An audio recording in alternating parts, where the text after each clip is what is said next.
Assalamualaikum warahmatullahi wabarakatuh. Sebelum kita melanjutkan materi kelas 12, di pertemuan ini kita terlebih dahulu mereview kembali materi yang sudah pernah didapatkan di kelas 11. Jadi mari kita review terlebih dahulu. Yang pertama adalah, ya ini mungkin sudah paham apa itu basis data. Basis data adalah kumpulan data yang saling berhubungan atau berrelasi.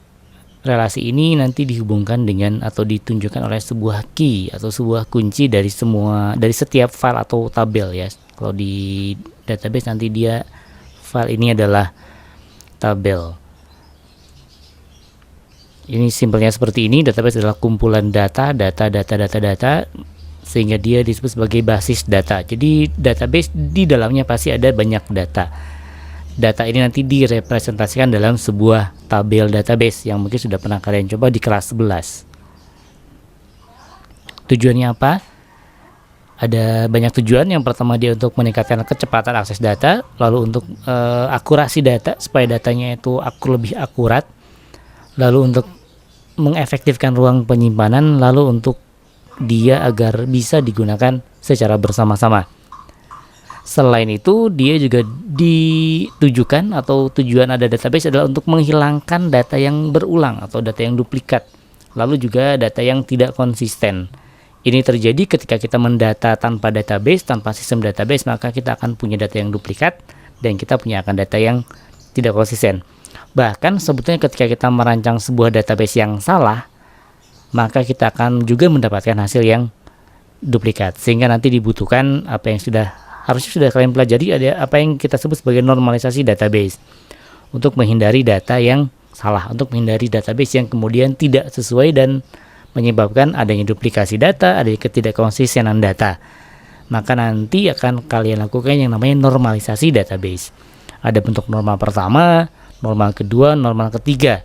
Itu setidaknya yang kalian pahami, yang kalian bisa lakukan untuk sebelumnya dia akan membuat database-nya menjadi lebih konsisten dan disebutnya normal.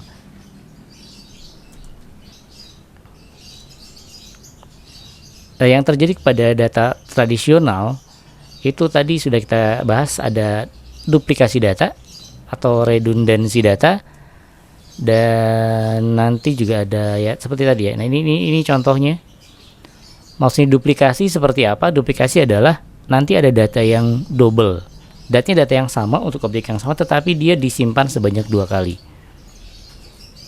Contohnya misalkan untuk siswa, untuk 2 NIS yang sama, jadi orangnya sama sebetulnya. NIS-nya misalkan 2021 001, misalkan nama siswanya, misalkan nama saya, alamatnya ada di Permata, misalkan, dan seterusnya.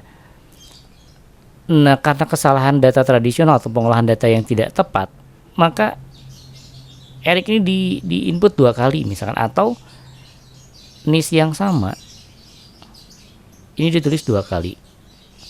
Ini misalkan namanya yang salah. Atau bahkan celakanya adalah ini namanya nama orang lain. Misalkan namanya adalah Khalil misalkan. Nah, ini datanya terjadi duplikat.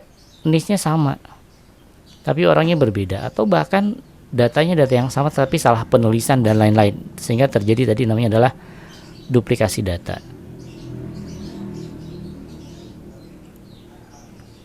Selanjutnya kalau redundansi seperti apa? Ini misalkan terjadi kita punya dua data, ada data siswa dan data nilai. Redundansi akan terjadi ketika data tadi tidak konsisten. Ini misalkan NIS yang sama 2020 001, nama siswanya Erik, alamatnya misalkan di tempat A, tempat B, terserah. Lalu di file nilai untuk NIS yang sama, misalkan nama siswanya menjadi Erik Pratama. Ini disebutnya redundansi. Pemilik NIS ini sebetulnya siapa sih? Apakah Erik atau Erik Pratama? Ini data menjadi tidak konsisten. Ini tidak akan terjadi ketika si database-nya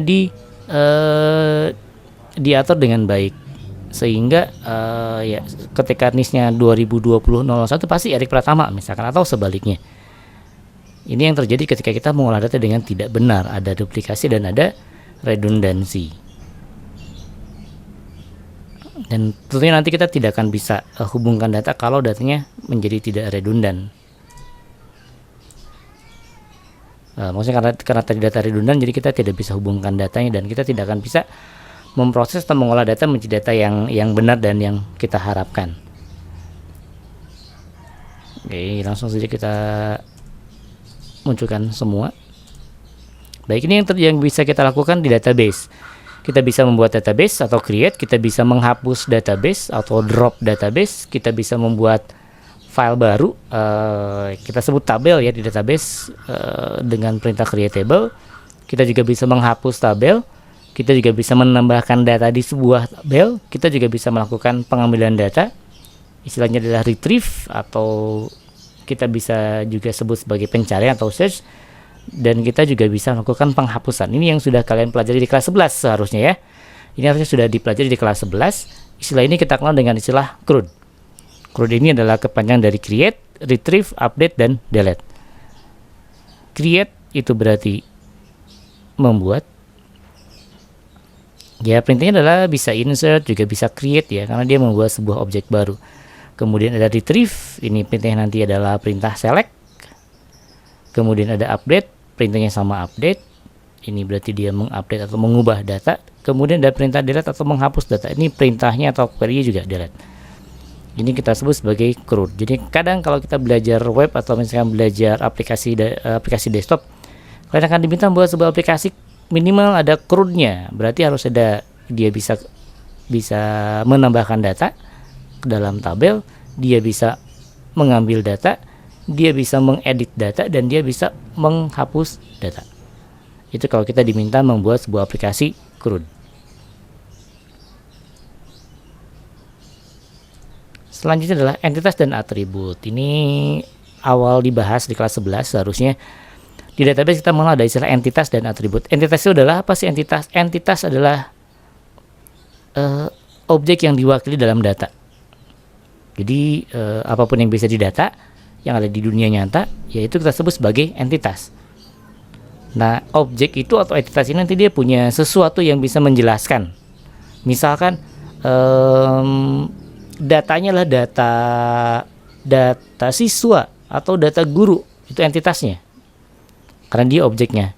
Yang bisa menjelaskan siswa itu apa sih? Namanya, kemudian tempat lahirnya, alamatnya. Maka apa yang mampu menjelaskan atau menggambarkan atau mendefinisikan si entitas atau si objek ini kita sebut sebagai atribut. Dia harus menggambarkan atau menjelaskan. Contohnya apa tadi? Contohnya adalah siswa misalkan. Siswa adalah entitasnya. Lalu atributnya apa? Untuk mengidentifikasi siswa, untuk menjelaskan si siswa, kita bisa misalkan punya namanya. Dia juga bisa dijelaskan atau dibedakan berdasarkan jenisnya dan jenis kelaminnya misalkan. Atau entitas apa lagi? Misalkan saya punya entitas buku. Inilah entitas. Karena dia mewakili sebuah objek di dunia nyata. Lalu atributnya apa? Atributnya adalah misalkan nomor ISBN. Apalagi yang bisa menjelaskan buku ini? Pengarangnya misalkan. Apalagi misalkan tebal halaman. Ini juga bisa kita sebut sebagai atribut. Nah, ini yang buku adalah entitasnya. Ini entitasnya. Ini entitas.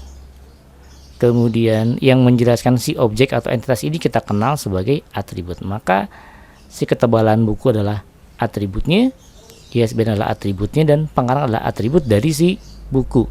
Sementara nama, NISN, dan jenis kelamin adalah atribut dari entitas siswa. Nah, nanti ini akan berubah menjadi di database akan berubah. Nanti kita akan mengenal namanya adalah, kita akan mengenal istilahnya adalah konseptual data model, dan kita mengenal nanti physical data model. Nah, di si entitas atribut ini berada di ranah konsep. Jadi nanti ketika dia kita ubah menjadi database fisik,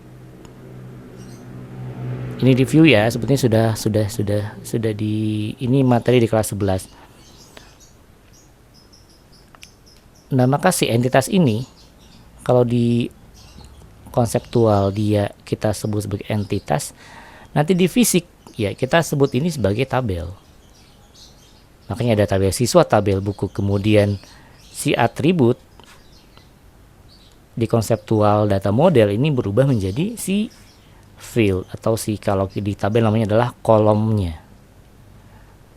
Sehingga nanti kita akan punya tabel siswa, kolomnya atau fieldnya apa saja, ada field nama, NISN, dan jenis kelamin. Kalau kita punya buku, maka secara fisik database kita akan punya tabel buku. Di dalam tabel buku kita akan punya field atau kolom ISBN, kolom pengarang, dan kolom ketebalan buku.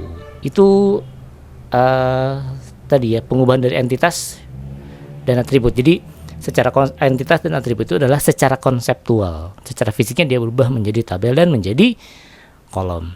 Nah, ini kalian di kelas 11 mengenal ini sebagai namanya adalah ERD. ERD ini adalah Entity Relationship Diagram atau diagram entitas dan relasi. Bentuk pertama seperti ini. Mana sih entitasnya? Entitasnya adalah ini. Ada autor atau pengarang, ada buku, ada penerbit. Ini adalah entitas. Lalu entitas ini dia akan punya atribut. Atributnya apa? Ada name. Hanya atributnya ada name. Atribut dari autor ada name dan address misalkan. Lalu atribut dari buku ada ISBN, tadi sudah saya jelaskan di contoh, ada tahun dia terbit, ada judul, dan ada harga misal. Kalau di publisher atau penerbit dia punya atribut address, alamat, telepon, dan misalkan alamat websitenya. Ini yang orange ini adalah atribut. Lalu R-nya ini kenapa nggak entitas atribut? Nggak, karena si atribut bagian dari entity, makanya dia hanya entity. Dalam entity pasti ada atributnya. Lalu R-nya relationship-nya apa sih? Relationship adalah hubungan antar tabel tadi. Dia nanti bisa berhubungan sehingga bisa membentuk katakanlah sebuah kesatuan. Nah, digambarkan kalau di ERD sebagai garis. Artinya apa? Artinya dia berhubungan. Misalkan buku ini diterbitkan oleh penerbit. Ini hubungannya atau relasinya. Kemudian buku ini ditulis oleh pengarang. Ini relasinya. Apalagi buku ini disimpan di sebuah gudang buku. Buku ini misalkan disimpan di sebuah alamat gudang. Ini berarti relasinya atau R-nya, relationnya. Ini adalah ERD. Nah, nanti di fisik database tadi sudah saya jelaskan, kita akan punya tabel author. Berarti kita punya tabel author, lalu kita punya fieldnya ada name dan ada address dan ada URL. Lalu kita punya tabel publisher, fieldnya ada name, address, phone, dan URL. Lalu kita punya entitas book. Nah, si publisher name nanti jadi tidak ada. Kenapa tidak ada? Karena nanti ini digantikan oleh relasi tadi. Ini jadi nggak ada di tabelnya. Ini juga jadi tidak ada karena ada di relasi. Jadi diganti oleh relasi. Jadi si relasi akan menggantikan ini. Ini digantikan oleh relasinya. Makanya ada tanda panah. Artinya dia foreign, dia ngambil data dari mana? Dari relasi yang lain, dari tabel yang lain melalui relasi yang dia bentuk. Publisher name nanti kita ambil dari publisher. Sehingga secara tabel fisik si book ini cuma punya ISBN, year, title, dan price. Lebih jelas nanti kita akan bahas ketika kita membahas contoh-contoh database yang digunakan ya. Dan ini gambaran dari ERD menjadi tabel fisik. Yang begini apa ini namanya? Ini juga sama, ini namanya adalah ERD juga, hanya bentuk yang atau notasi yang berbeda. Kalau tadi berupa kotak-kotak, kalau ini berupa banyak shape. Nah, yang bentuknya persegi ini adalah entitasnya. Ini juga entitas. Ini juga entitas. Lalu atribut yang mana? Nah, atribut adalah yang melekat di entitas. Kalau di sini berarti dia adalah lingkaran yang tergabung atau terhubung dengan entitas kotak ini. Maka ini adalah atribut. Nama atribut dari admin, ini juga atributnya, ini juga atributnya. Kategori berarti apa? Entitas kategori apa atributnya? Ada ID dan ada nama kategori. Relasi di sini digambarkan oleh, kalau tadi hanya berupa garis saja, kalau di bentuk yang ini dia digambarkan berupa jajar, genjang, dan garis. Relasinya sendiri seperti adalah garisnya, ini relasinya. Ini adalah ibaratnya keterangan relasinya. Admin memasukkan artikel. Nanti kita cek juga ya apakah tepat atau tidak menggunakan memasukkan. Kemudian artikel memiliki kategori. Kategori dimiliki oleh artikel. Ini relasinya adalah memiliki. Ini adalah R-nya atau relation-nya. Jadi RD yang benar yang mana? Dua-duanya benar. Tinggal bagaimana kalian menggunakannya. Terserah yang lebih kalian sukai. Kemudian tergantung situasi. Kalau kita membutuhkan yang model begini silahkan saja. Kalau lebih senang yang sederhana, misalkan karena banyak datanya, banyak tabelnya, kita bisa menggunakan yang versi pertama. Ini misalkan kalau kita ubah bentuknya menjadi, kalau di diagram yang pertama akan menjadi seperti ini. Ini admin, entitasnya admin, lalu atributnya ada nama, ada username, dan ada password.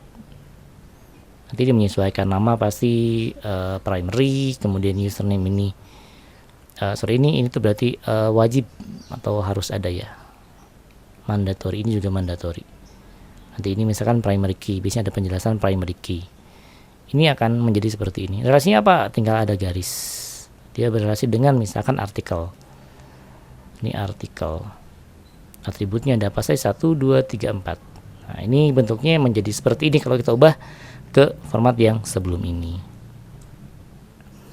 Nah, lalu di kelas 11 kalian mungkin sudah dikenalkan dengan yang namanya DDL, DML, dan DCL. DDL itu berarti Data Definition Language. Dia bahasa yang digunakan untuk mendefinisikan si datanya, bisa mendefinisikan tabel, mendefinisikan database-nya. Lalu ada Data Manipulation Language, artinya dia query atau bahasa yang digunakan untuk memanipulasi si datanya. Misalkan di update, kemudian insert, delete, itu adalah manipulation. Lalu ada Data Control Language, ini language yang digunakan untuk mengatur kontrol atau mengatur peran dari si pengguna database. Misalkan ada perintah, ada query grant untuk menambahkan mengapprove sebuah role, lalu ada perintah revoke untuk mencabut hak akses dari sebuah atau seorang user di database. Itu kita sebutnya sebagai Data Control Language. Nah, ini adalah query-query yang mungkin sudah kalian pelajari di kelas 11. Ada query create database. Ini query-nya adalah create, lalu database, lalu nama database-nya. Misalkan create database sekolah. Lalu ada perintah drop, ini untuk menghapus, drop database data sekolah. Berarti kita menghapus database sekolah. Lalu ada perintah use. Use ini digunakan untuk memilih database. Kalau di realnya di web, misalkan ketika kita membuat sebuah web, maka ini sama dengan perintah. Kalau di website ini sama dengan perintah, nanti namanya adalah select database. Nama database-nya apa? Berarti kita akan menggunakan database tersebut. Nanti kita coba satu persatu sambil saya mengingatkan kembali. Lalu ada perintah creatable. Ini formatnya adalah creatable, lalu nama tabelnya apa, kurung buka kurung tutup, di dalamnya tinggal kita tuliskan nama kolomnya atau nama fieldnya apa, lalu tentukan tipenya. Kalau dia punya panjang data, tuliskan panjangnya. Itu harusnya field 2 ya, field 2. Ini harusnya field 2. Ini misalkan create table, nama tabelnya apa, misalkan tabel siswa, kasih tanda kurung, lalu apa, misalkan dia NIS. NIS ini tipenya apa, misalkan varchar. Tipe data, jumlah datanya misalkan 15. Lalu nama apa, nama adalah varchar juga misalkan. Berapa panjang datanya, misalkan 40. Dan kita bisa menambahkan yang lain. Kalau kita mau menambahkan field yang lain, tinggal kasih koma. Fieldnya apa, misalkan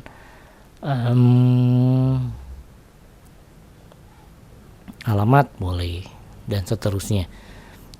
Nah, yang kedua selain format seperti ini, kita juga bisa menambahkan constraint di belakang si tipe data. Misalkan create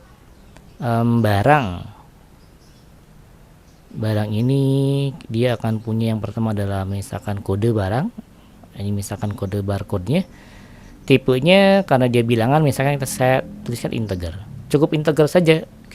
Kalau integer kita tidak perlu menambahkan panjang data. Lalu ini kita mau set sebagai primary key, berarti kita kasih constraint-nya primary key, lalu koma.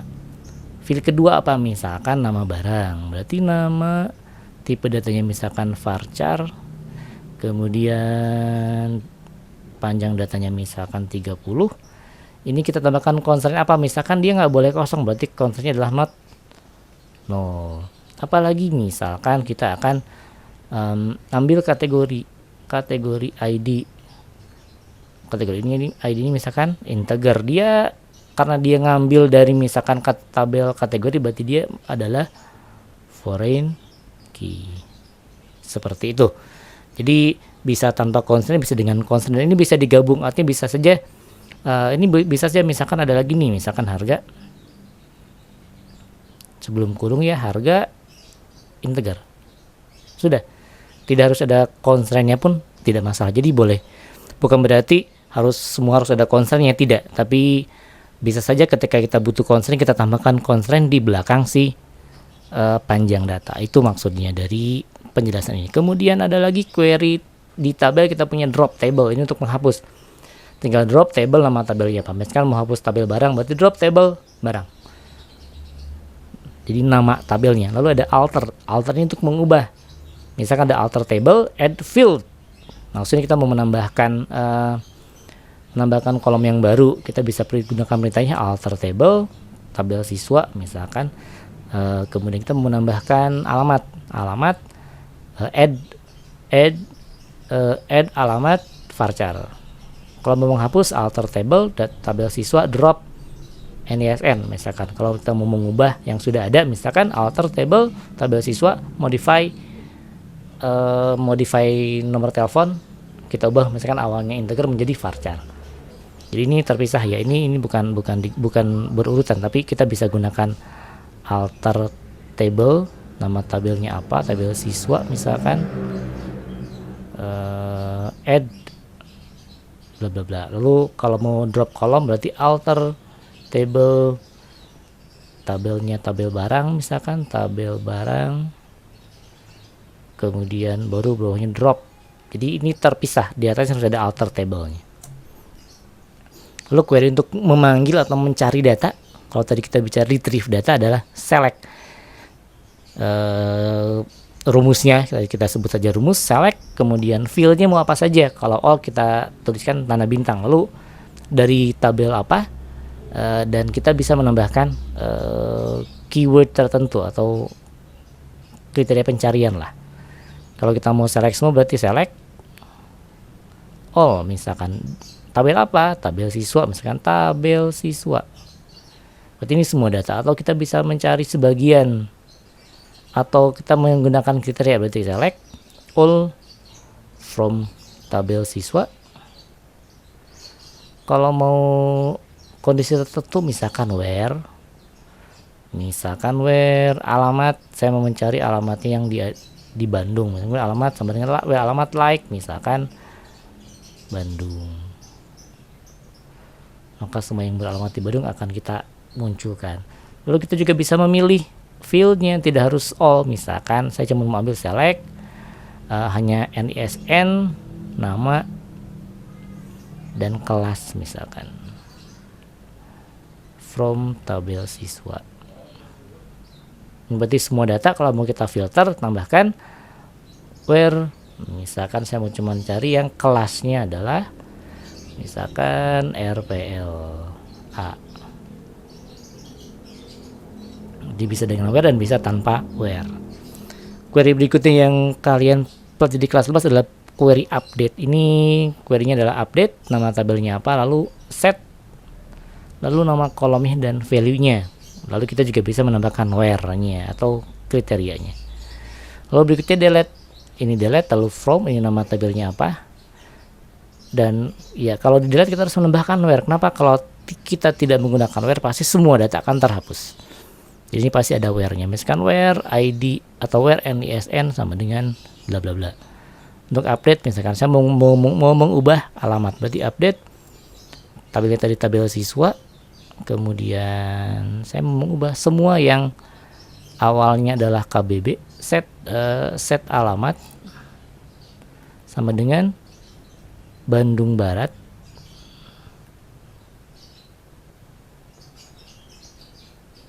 Misalkan where alamat sama dengan KBB. Jadi ini misalkan yang tadinya KBB diubah menjadi Bandung Barat, atau misalkan saya mau mengupdate karena pindah alamat, update tabel siswa, set alamat misalkan awalnya di Bandung Barat, saya ubah menjadi Cimahi. Siswanya yang mana? Misalkan siswa untuk yang NIS-nya adalah 2020 001.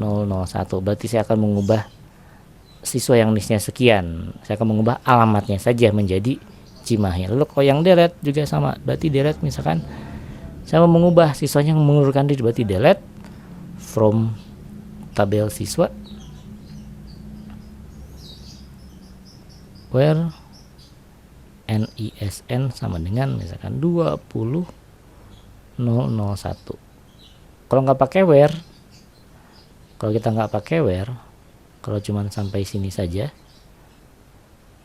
nanti akibatnya adalah semua data akan terhapus karena tidak ditentukan data mana yang dihapus. Selesai. Itu adalah review teorinya. Untuk prakteknya harusnya sudah mulai bisa. Untuk prakteknya tidak harus menggunakan laptop. Bagi yang tidak punya laptop, ada penyedia server MySQL atau server apapun yang gratisan. Kalau untuk Oracle misalkan bisa pakai Application Express, tinggal dicari Application Express, itu free.